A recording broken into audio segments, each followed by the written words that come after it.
mga nakapakinig, maging sa mga kapatiran na wala po rito, na Lord, magkaroon sila ng asya ng kanilang puso, at makahabol po sa Lord God because always to acknowledge, Lord,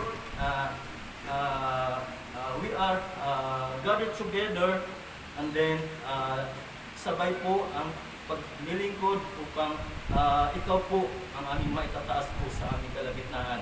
Kaya Lord, aming pagpatuloy, maramdaman nawa namin ang iyong pagkilos. Ito po ang aming mga samot-dalangin sa pangalan po ng aming Panginoong Jesucristo, na aming tagapagligtas. Amen and amen. Magpaupo na po tayo, mga kapatid.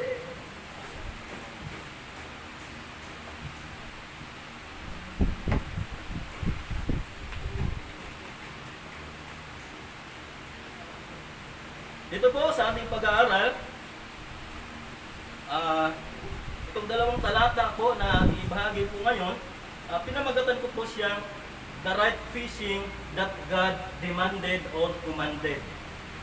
Kaya sabi nga po doon, He said to them, "Follow me, and I will make you fishers of men." And then, yung pangalawa, grounded po siya. Bali yung pangalawa, kung malala niyo po, naibahagi ko na po dati, yung sinasabi natin, pinamaganan po natin na fishing at the right side. Kung saan ito naman, ay panibago po ito, na kung saan maging bahagi din po yung talata na yon. And dito po, makikita po natin dito, yung mga disipulo po ng ating Panginoong Jesucristo, nga po sila Andrew, Peter, then si James, and then si John. Na kung saan po, they immediately followed Jesus nung sila ay tinawag ng Panginoon, na habang sila ay gumagawa ay sa dalampasigan, sa mga baybayin, nadaanan po sila ng ating Panginoong Jesucristo, and then tinawag sila. Ang sabi ng Panginoong Jesucristo, "Follow me." Alam niyo po, the calling of Jesus here to His disciples, sabi dito, is the right role. Ito po yung pinakatamang gampanin dapat ng kaniyang mga lingkod, sa kaniyang mga disipulo. Gawin din po naman tayo, mga kapatid. Ito po yung kumbaga, sa kanilang panahon, ito po yung pinaka-original calling nila, the right calling nila, yung the prime calling nila. Yung pangingisda ng mga tao. Hindi po yung literal na pangingisda. Yan, sabi po doon, alam ng Panginoong Jesucristo kung ano po yung the best para po sa kanyang mga anak. Kaya malala po natin doon sa nakaraan yung fishing at the right side, malala po natin, ginawa po nila yon dahil nga po sa pagkaakala nila na ang Panginoong Jesucristo ay wala na. Right after po kasi yun nung namatay ang ating Panginoong Jesucristo. Kaya bumalik sila sa dati nilang buhay, yung pangingisda. Alam po ng Panginoong Hesus kung ano po ang nakakabuti. Kaya nga po, ibinahagi ko po ito sa inyo sapagkat sa pag-aaral ko po, nakita ko po dito na itong Matthew chapter 4 verse 19, ito po yung pinaka-original calling nila. Kaya lang dumako sila sa dati nilang buhay dahil nga po sa mga discouragement na kanilang naranasan. Tayo din naman, mga kapatid, pagka magkaroon tayo ng discouragement sa buhay natin, nanghihina tayo, kung minsan nga, babalik tayo sa dating buhay natin. Pero alam ng Diyos kung ano ang the best para sa atin, kaya hindi siya pumayag. Kaya sa tagpong ito, makita natin, tinawag sila ng Panginoong Hesus. Ang sabi, "Follow me." Ayaw niya na ang mga tao, yung mga anak niya, nadako sa dating buhay. Kasi sabi nga, if we train someone to give fish, you feed him for a day. But if you train how to fishing, you will feed him for life. Tama? Kaya kung totoo nga mo talaga, pagka yung ating mga tao, sasanayin natin bigyan ng isda, ibig sabihin, pinapakain mo lang siya sa araw ngayon. Pero kung turuan natin sila kung paano mangisda, mga kapatid, Pinapakain natin sila habang buhay. Tama po ba? Nanawaan niyo po? Kaya hindi pumayag po ang ating Panginoon. Kaya dito po sa ating pag-aaral ngayon, pinamangatan ko po siya the right fishing that God demanded. Kaya dito sa ating pag-aaral, dito po ako tututok sa salitang follow me. Ito po yung aking tututukan. Dito po sa ating pag-aaral. Kaya dito po sa unang punto po natin, to whom should we follow? Kanino po ba tayo sumusunod? Amen? Sabi sa John chapter 14 verse 6, Jesus said unto him, I am the way, the truth, and the life. No man cometh unto the Father but by me. Malinaw po mga kapatid. It is very important that we should recognize who we are going to follow. Mahalaga po mga kapatid, alamin natin kung sino po yung ating sinusundan sa buhay na ito, kung sino po yung ating pinaniwalaan sa buhay na ito. Nang sa gayon hindi tayo magkakamali. Yan po yung kadalasang nangyari ngayon sa panahon natin eh. Kaya ang mga tao napapahamak dahil nga po sa maling akala nila na tama na siguro ito. Kaya doon na lang sila, stick sila sa kanilang paniniwala. Kaya dito, always remember that when we follow and walk in the way of Jesus, sabi dito, we will find complete satisfaction of life. Mga kapatid, yan po dapat yung maging realization natin sa buhay na ito. Na kung sa ating Panginoong Jesucristo tayo nakasunod, doon po natin yung makukuha yung kumpletong pangangailangan natin. Siya po yung magpupuno sa lahat ng kakulangan natin sa buhay na ito, mga kapatid. Napakabuti po. Ang sabi sa atin ng Psalm chapter 107 verse 9, sabi dito, for He satisfieth the longing soul and filleth the hungry soul with goodness. Amen? Purihin po ang Panginoon sa talatang ito. Kaya sa ating Panginoong Jesucristo lang matatagpuan natin yung complete satisfaction para sa ating buhay. Kaya dito mga kapatid, dako tayo sa unang subpoint natin. Anong sabi natin? To whom should we follow? Unang subpoint natin, recognize who you are going to follow. Napakahalagang kilalanin natin. There is no leader equal to Christ. If we follow Him, shall be in good company. Amen? Mga kapatid, ma-discern po nawa natin sa buhay natin kung sino yung ating sinasamahan. Kaya nga dito sabi ko, kung sa ating Panginoong Jesucristo tayo nakatuon, sa ating Panginoon tayo sumasama, siya na po yung pinaka-the best na sinamahan natin. Amen. Tama? Yeah. Huwag po natin hayaan mga kapatid na kung iba-iba na lang yung ating sinasamahan. Marami tayong mga kaibigan dyan, sumasama tayo sa kanila, pero at the end, ano po ba yung nakukuha natin? Wala pong magandang buhay. Kaya nga dito sa ating Panginoong Jesucristo, siya po yung complete satisfaction ng ating buhay. Amen? Bakit po?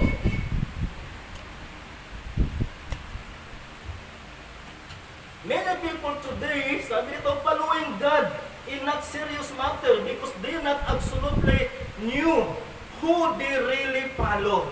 Sabi nito, yeah, they follow the dictates of their own desire. Amen? Sinusunod nila yung sarili nila pagnanais. Alam naman po natin na tayong tao, kailanman, hindi natin makukuha ang eksakto, yung perfection. Kapag sa ating sarili tayo, kung sarili natin yung panghahawakan natin, kung hindi na lang tayo aayon kung ano po ang kalooban ng Panginoon sa buhay natin. Tama? They follow the dictates of their own desires. Kaya nga po maraming napahamak eh. Kasi nga yung sarili niya ang sinusunod niya. Dapat sa lahat ng pagkakataon sa ating buhay, magkakaroon tayo ng sangguni. Pagsangguni, limi-limiin natin mga kapatid. kung ano po yung tama at saka mali. At lagi natin tandaan na sa ating Panginoong Jesucristo lang nakukuha yung tama. Hindi po sa kung saan-saan man o di naman sa ating sarili. Amen? Ikalawa, they follow the system of this world. Sabi sa atin ng 1 John chapter 2, verse 15 at saka 16, ang sabi sa atin ng Panginoon, love not the world. Ang sabi nito, neither the things that are in the world. If any man love the world, the love of the Father is not in him. Amen?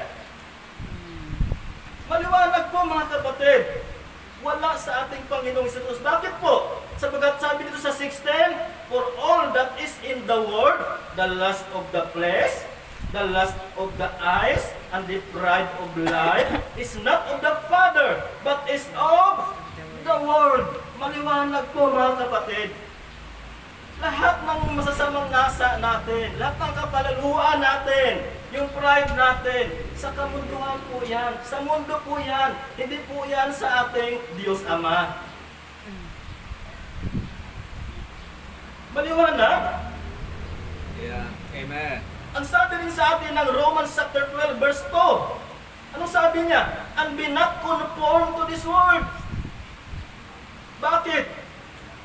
Anong gagawin natin? Ang sabi nito, but be ye transformed by the renewing of your mind, that ye may prove what is the good and acceptable and perfect will of God.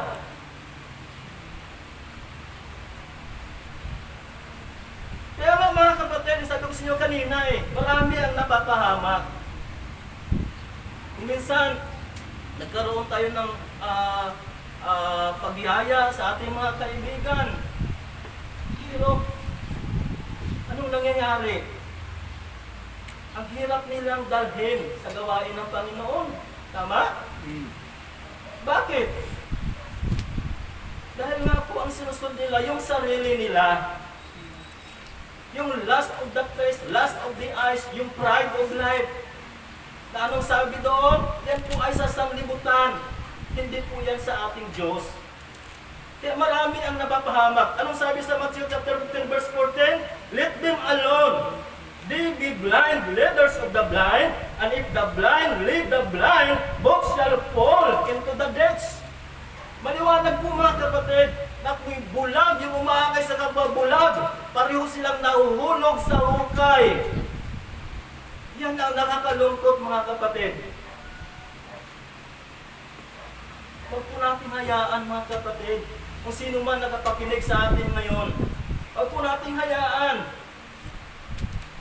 Nayayain tayo kung sino-sino man, kung saan man. Dapat lagi nating bigyang sandali sa ating buhay kung ito ba ay alinsunod sa kalooban ng Panginoon. Amen? Amen. Amen.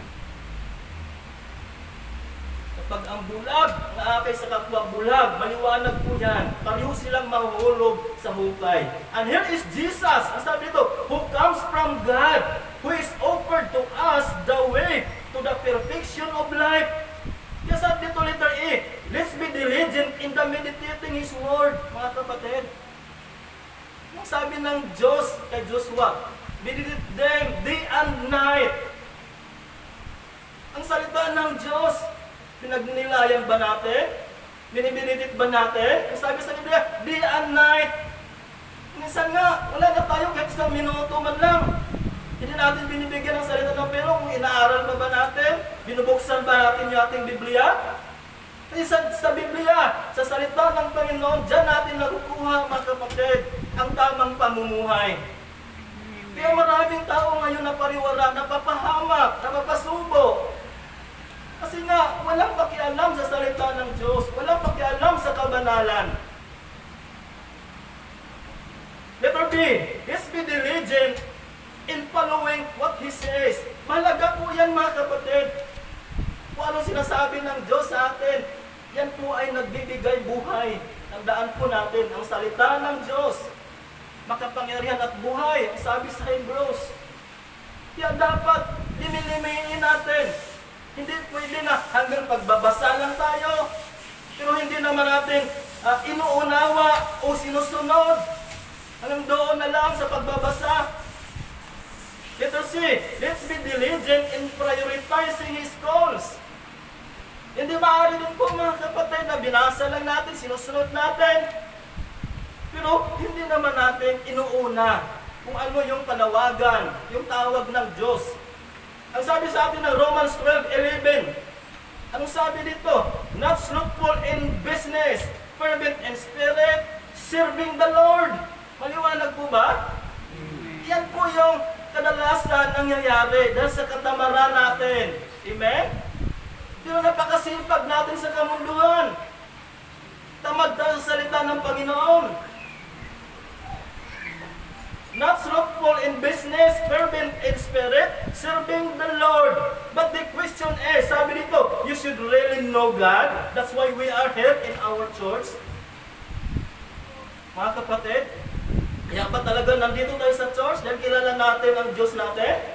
Sinusunod ba natin? Talaga bang nagbabasa tayo ng kanyang salita? Dito mga kapatid, kalawang point natin. Anong sabi sa unang punto? To whom should we follow? Number 2 points. How can we follow? Paano po ba tayo sumunod?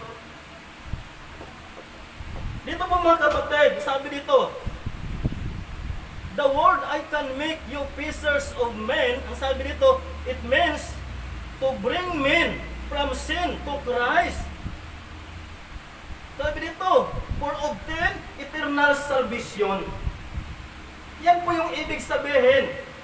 Yung salitang, I will make you fishers of men. Ibig sabihin, letter E, it is a spiritual fishing. Tama? This is the right way how to follow Christ. Bakit? It is intended to bring people to the church and to obtain eternal, what? Eternal life. Kaya nga tayo kailangan magbabasa para matuto tayo at may kakayahan tayong pumarap sa mga kaluluwa para ibahagi sa kanila ang mabuting balita. Yan po yung isa sa dahilan kung paano tayo sumunod sa Diyos. Yeah, how can we follow? In our obedience to the Lord, sabi dito, we have to give up a lot of ourselves. Amen? Marami tayo dapat isusuko mga kapatid kapag tayo sumunod sa Diyos. Anong sabi sa atin ng Matthew chapter 16 verse 24? Anong sabi dito? The Bible said, then said Jesus unto His disciples, if any man will come after me, let him deny himself. Sabi dito, and take up his cross and follow me. Mga kapatid, ang ibig sabihin, yung talatang ito mga kapatid, we should see the two things to give up. Kita natin ito mga kapatid ito. Unang-una, let him deny himself. Yan po yung paraan kung paano tayo sumunod. Dapat marami tayong isuko sa ating sarili. Nang ibig sabihin, we have to empty ourselves. Mga kapatid, dapat empty vessels tayo. Paano tayo maging empty? Kung tayo naman saturated sa sanlibutan ito. Tama? Amen. Let him deny himself. Ikalawa, ano napansin niyo sa talatang iyan? Take up his cross. Yan po yung paraan kung paano tayo sumunod. It means, sabi dito, you are ready to face all hardships and sacrifices. And that's how we should follow. Yan po yung dahilan. Yan po dapat kung paano tayo sumunod sa Diyos. Yan po yung dapat antabayanan natin, yung batayan natin. Hindi lang basta na sumunod tayo dahil sa pangangailangan. Kung maalala natin, nung ating Panginoong Jesucristo nangaral, marami ang sumusunod sa kanila, pero hindi po lahat talaga sumusunod para matuto. Sumusunod sila dahil sa kanilang pangailangan, maging laman ng kanilang tiyan. Para makakain lang sila. Sa panahon din naman natin ngayon, maraming ganyan eh. Hindi talaga yung habol nila sumunod para matututo sa salita ng Panginoon. Take up his cross. Maliwanag po yan mga kapatid. Ang ibig sabihin, handa tayong harapin ang mga pagsubok. Huwag po natin isipin kapag nasa Panginoong Diyos tayo, hindi tayo makaranas ng trials. Kapatid, kung sa digmaan ka, nasa front line po tayo eh. Tayo ang unang tatamaan. Tama? Amen. Kaya wala natin isipin na hindi tayo makaranas ng mga trial sa buhay kapag nasa Panginoong Jesucristo tayo.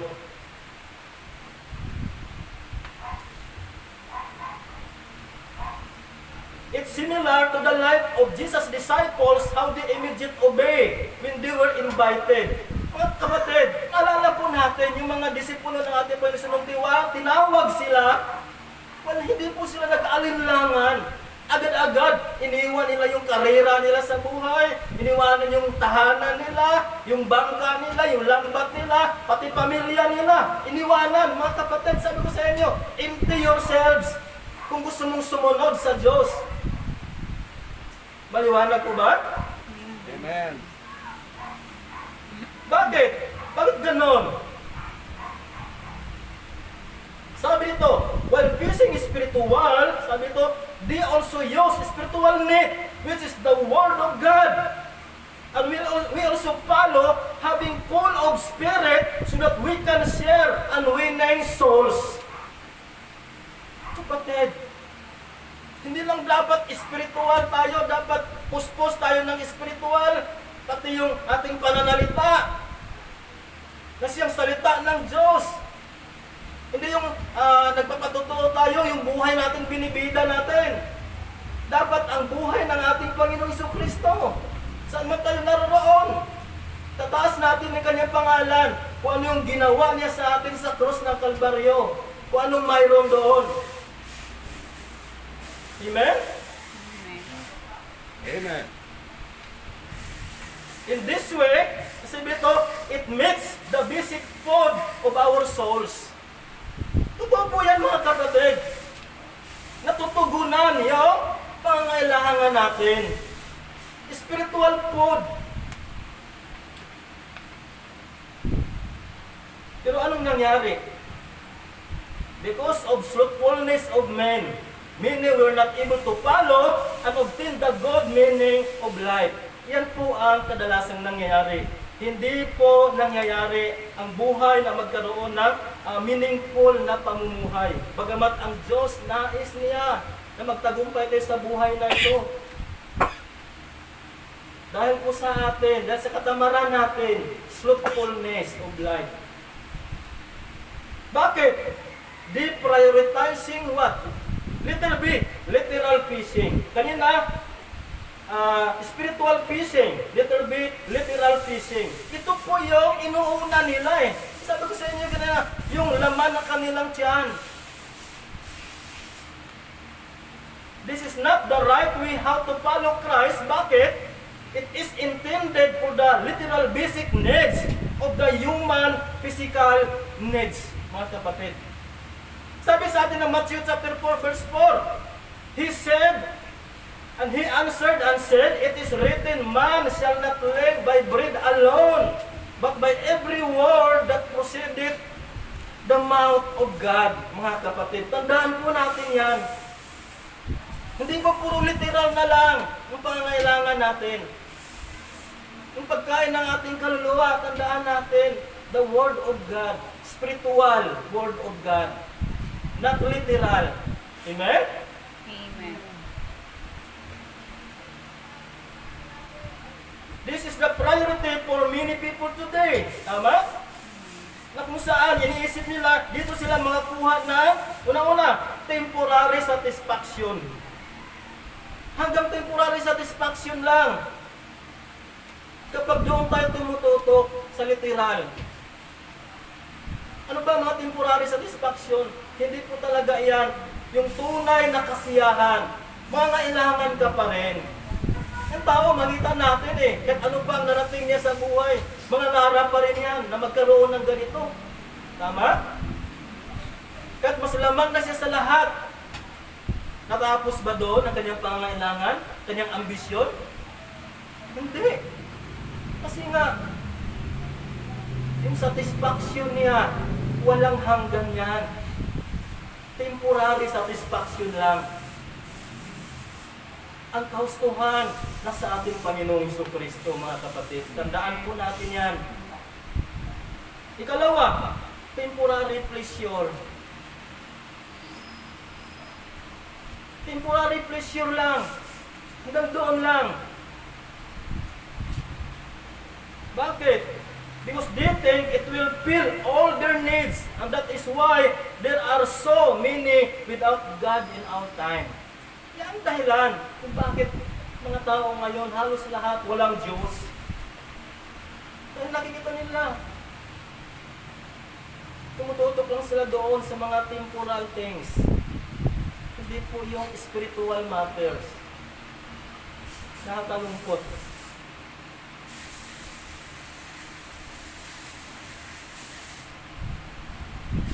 Dito, number 3 points na tayo.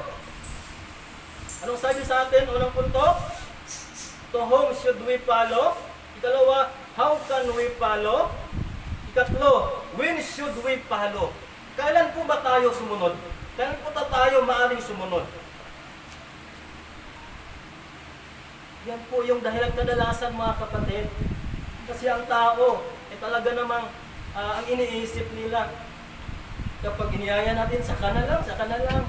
Ganun naman talaga eh.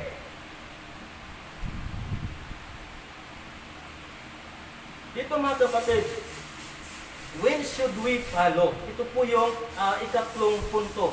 If we think deeply about this question, it seems like invitation to us. Tama? That requires our immediate decision. Mga kapatid, dapat mag-desisyon na tayo. Yung mga kapatiran o sino man nakapakinig sa atin ngayon na wala pa sa Diyos, magkaroon na tayo dapat ng agarang desisyon sa buhay. Ngayon pa lang, magsilapit na tayo sa Panginoon. Ibig sabihin, bakit po kaya? Because we may be running out of time. In other words, this refers to the coming back of the Lord, mga kapatid. Maaring maubusan na tayo ng pagkakataon o panahon sa buhay natin na makilala natin siya. Pagka mamaya, isang araw, rapture na. Baka naiiwan tayo kung wala pa tayo talaga sa totoong Diyos. When should we follow? Unang punto sa point. This Lord's coming back is the referring to our death. Amen? Tinutukoy po ito sa ating kamatayan eh. Pagka nakita natin ang Panginoon, kapatid, hindi po maaaring buhay pa tayo nun. Ito po yung tumutukoy, ito po yung tinutukoy dito, yung muling pagparito ng ating Panginoon. Ito po dapat yung ating antabayanan at ingatan na dapat paghandaan natin, mga kapatid. When should we follow? Ito dapat paghandaan natin. This Lord's coming back is referring to our death. Malinaw po, it means we cannot hold on. Hindi natin kayang pigilin, mga kapatid. Darating at darating ang ating Panginoon. Nang ibig sabihin, darating at darating din ang ating kamatayan. Kailan pa tayo lalapit sa Diyos? Hebrews 9:27, anong sabi? And it is appointed unto men once to die, but after this, the judgment. Mga kapatid. Which means, we may die at any time. Ang masaklap dito hindi natin alam eh. Pero hindi mapipigilan. Appointed nga eh. Ang kamatayan. May nakaalam ba rito kung kailan tayo mamamatay? Wala, di ba? Kung kailan tayo lalapit sa Diyos, ang tanong. Yung mga nakikinig sa atin, mga nakapanood sa atin, dapat ma-realize natin, maubusan na tayo ng panahon. Yan po yung pinaka-factor. Why God continue inviting us until now? Yan po yung factor. No householder or watchman knows when, what time, night or day, at heat will attack. Mga kapatid, wala ni sino man nakakaalam. Ang sabi dito, kung sino mang puno ng sambahayan o bantay ng bahay, wala nakakaalam kung anong oras, gabi ba o araw. Anong oras aatake? Ang sabi sa atin ng 1 Thessalonians chapter 5 verse 2, for yourselves know perfectly that the day of the Lord so cometh as a thief in the night. Mga kapatid, ang pagdating ng Panginoon na siyang ating kamatayan ay hinahalin tulad po yan sa isang magnanakaw na darating siya sa hindi tamang oras o pagkakataon. Asahan po natin yan. Na parang magnanakaw. Isipin mo yan. Saan ka ba nakita na magnanakaw na nagpaalam sa iyo na mamayang gabi pag nakawan kita? Tama? Saan ka ba nakita na magnanakaw na ganitong oras pasukin kita? Wala, di ba? Kaya ang tanong, when? Kailan po tayo lalapit sa Diyos?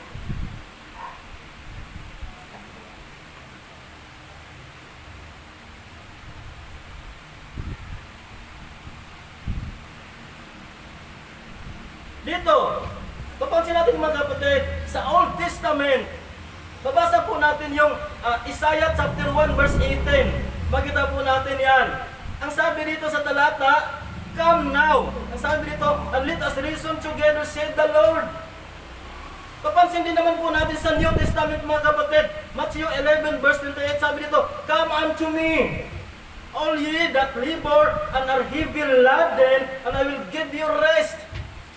Mga kapatid, yung mga talatang ito, nagpapakita sa atin na mahal tayo ng Diyos at patuloy siyang nagpapaaniyaya sa atin. Amen. It contains of these same phrases, parihong parirala, come now. Makita natin, come unto me, mga kapatid. Nang ibig sabihin, hanggang ngayon, ang Diyos, mula pa sa Old Testament hanggang sa New Testament, ang Diyos hindi nagbabago. Patuloy siya nagpaanyaya sa atin.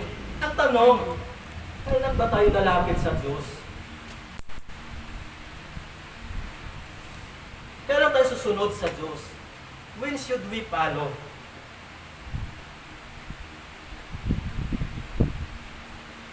Little bit sa point. Malapit na tayo mga kapatid. This Lord's invitation is what? Irrevocable. Amen? Hindi yan nababawi hanggang ngayon. Yan pa rin. In other words, from then until now, it has not been revoked that we have to keep watching. Amen? Matthew 24, verse 42 and 44, ang sabi dito, watch therefore, for ye know not what hour your Lord doth come. Magpuyat kayo! Ang sabi dito. Nagpuyat mo ba talaga tayo? Nagpuyat ba tayo? Iba naman yung pinagkapuyatan natin eh. Nagpuyat ba tayo para sa ating Panginoon? Nagpuyat ba tayo sa pagbabasa ng ating Biblia? Nagpuyat ba tayo sa pagnilay-nilay ng salita ng Diyos? Hindi, di ba? Verse 44, sabi dito, therefore be ye also ready, for in such an hour as ye think, not the Son of Man cometh. Mangagsihanda kayo. Dalawa na mga kapatid, mangagpuyat kayo at mangagsihanda kayo. Ang sinasabi dito, 44 and 42, 44, 42 and 44. Alam niyo po mga kapatid, this too is the primary duty of the followers of Christ. Ito yung dalawang ito. Mangagpuyat kayo at mangagsihanda kayo. Bakit? Yung sabi ko sa inyo kanina, walang nakakaalam kung kailan darating ang ating Panginoon. Ang sabi dito, tulad ng isang magnanakaw. Walang nakakaalam anong oras, araw ba o gabi. Ang sabi sa talatang ating binasa kanina, walang magnanakaw nagpapaalam mga kapatid kung kailan siya sasalakay. Kaya ngayon pa lang mga kapatid, lalapit na tayo sa Panginoon. Sumunod na tayo sa Panginoon. Kung sino mang kapatid dyan nakapakinig sa atin, dapat ma-realize natin yung mga pagpapagal na ginawa ng mga anak ng Panginoon. Niyayaya ka dalhin sa Panginoon. Pero anong ginawa mo? Alam mo na yon.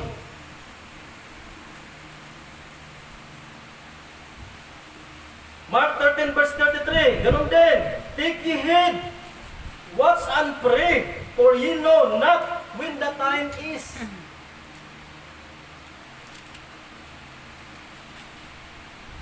Konklusyon tayo mga kapatid. Tapos na tayo. Sabi dito, the coming of the Lord is a time that no one expect. Totoo po talaga yan kapatid. Wala tayong magagawa dyan. Hindi po maaaring baguhin natin. Hindi pwedeng pigilin natin na huwag ka ng paparito. Hindi pa ako handa. Hindi pwede. Katulad nga po yan ng magnanakaw eh. Yeah, and if the head of the household knows, sabi dito, he will not allow that head to steal from his home. Totoo yan. Kung alam lang natin, kaya natin ang magnanakaw. Pero mga kapatid, alam na natin na ang kamatayan ay darating po sa oras na hindi inaasahan.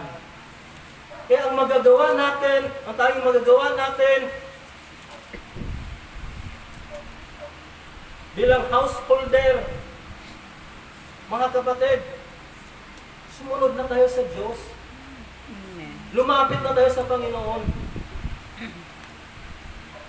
Kaya kung alam niya, sabi ito, he will probably do is not to sleep. Hindi siya matutulog. Kasi alam niya eh. And he will wait because no thief will tell the exact time of his arrival. Wala talagang magnanakaw na magsasabi sa tamang oras. Kaya mga kapatid, sana ang mensaheng ito magbibigay sa atin ng bahayong lakas, bahayong pag-asa kung bakit tayo nandito.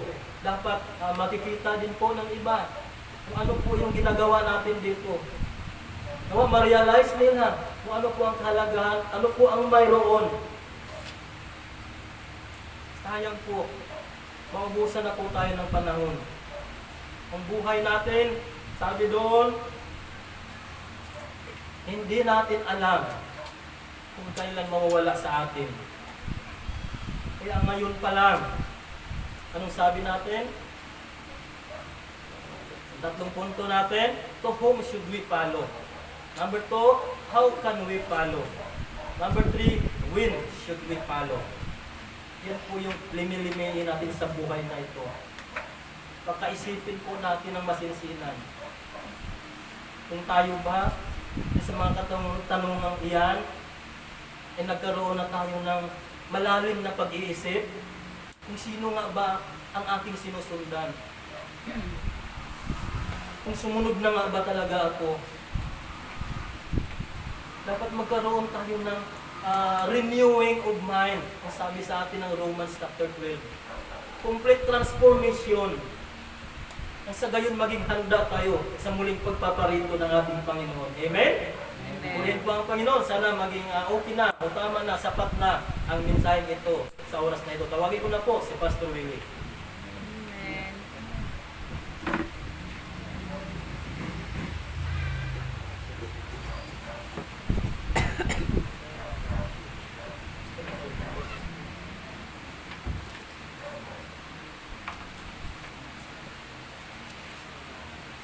Amen. Kaya ang mensahe, ano ha? Follow me. And I will make you fishers of men.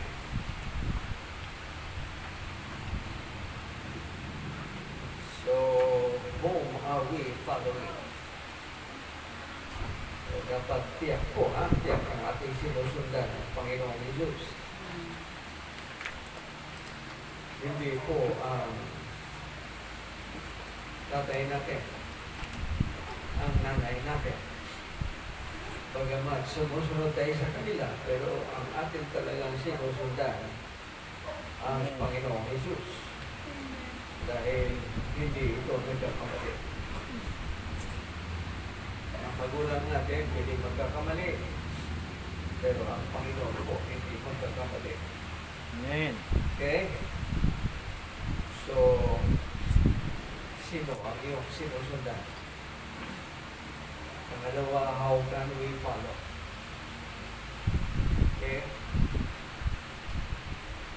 And then, pangatlo, when should we follow? So, bakit pa ba ipagpaliban ang pagsunod sa Panginoon? So, great. Ano po, ha? So, umasa tayo na ang mga preaching ng ating mga preachers ay magdala din sa ating sa maturity.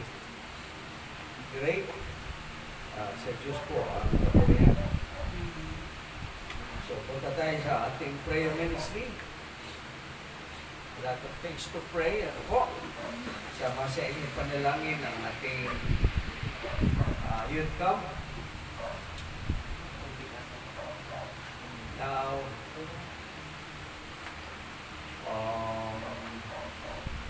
maaaring hindi na po chip ang ating gagamitin. Pagka nag-offer si Pastor Gerson ng mas mura. So siguro kagatin natin yun. Okay?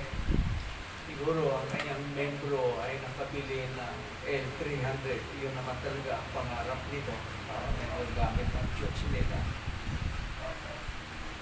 Si Pastor Jason mag-try, mag-share lang tayo para sa gastusin. Siyempre malayo yun. So, share lang.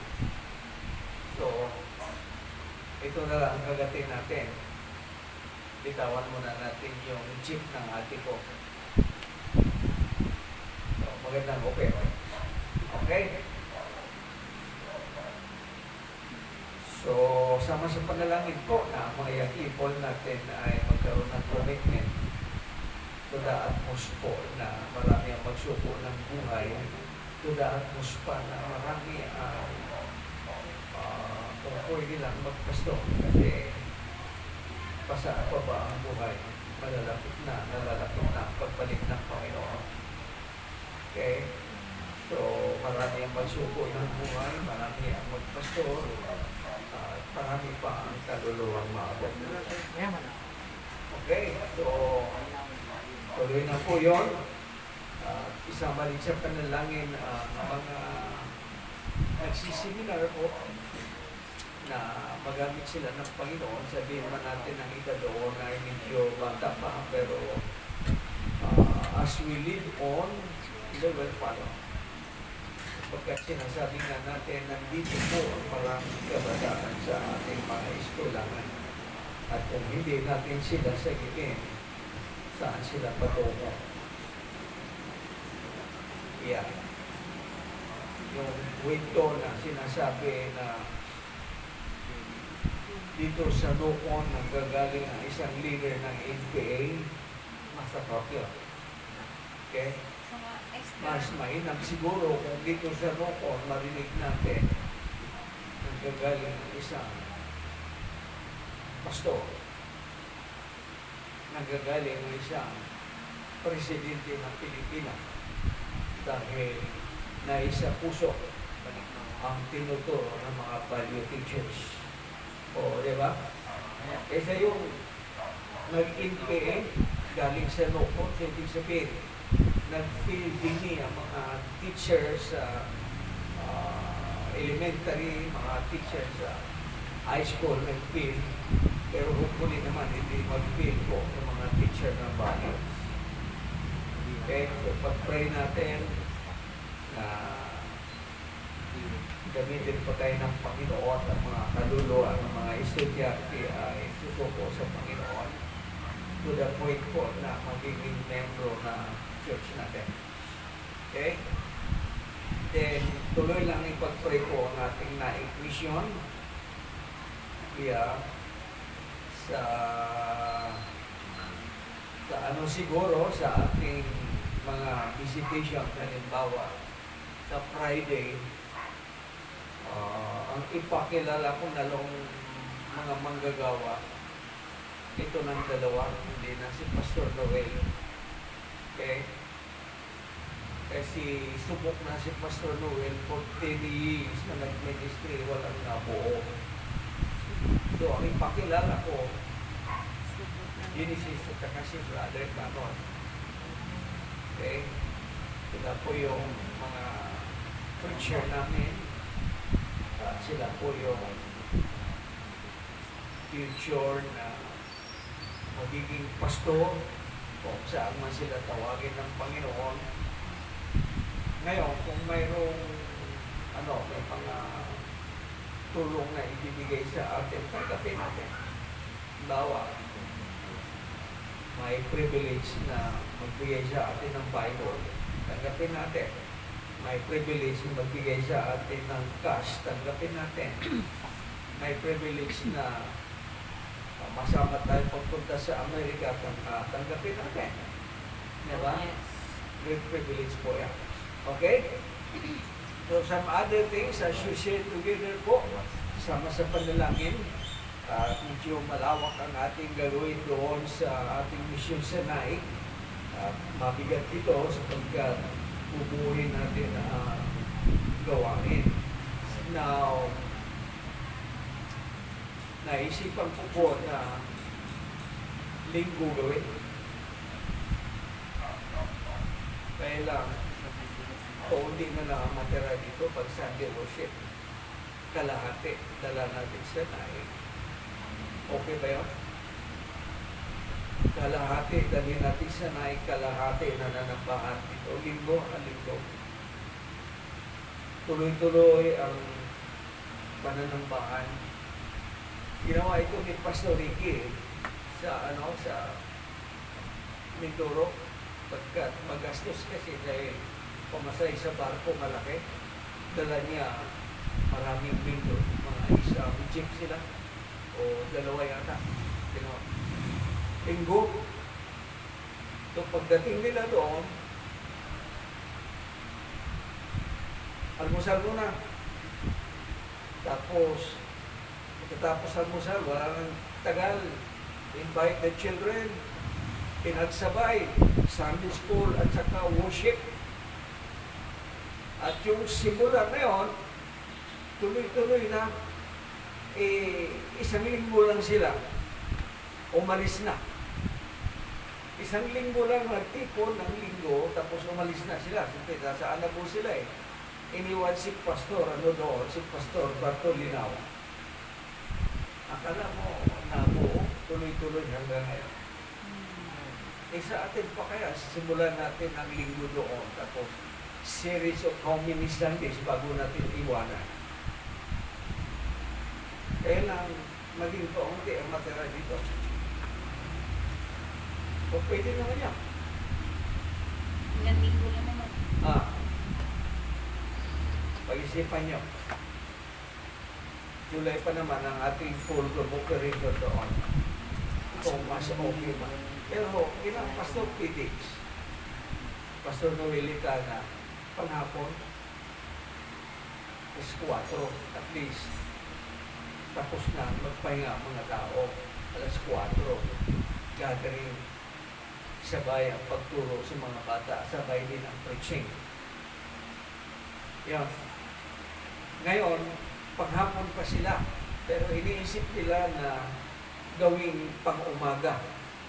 At dahil nahirati na sa hapon, so pwedeng tuloy-tuloy na morning and afternoon.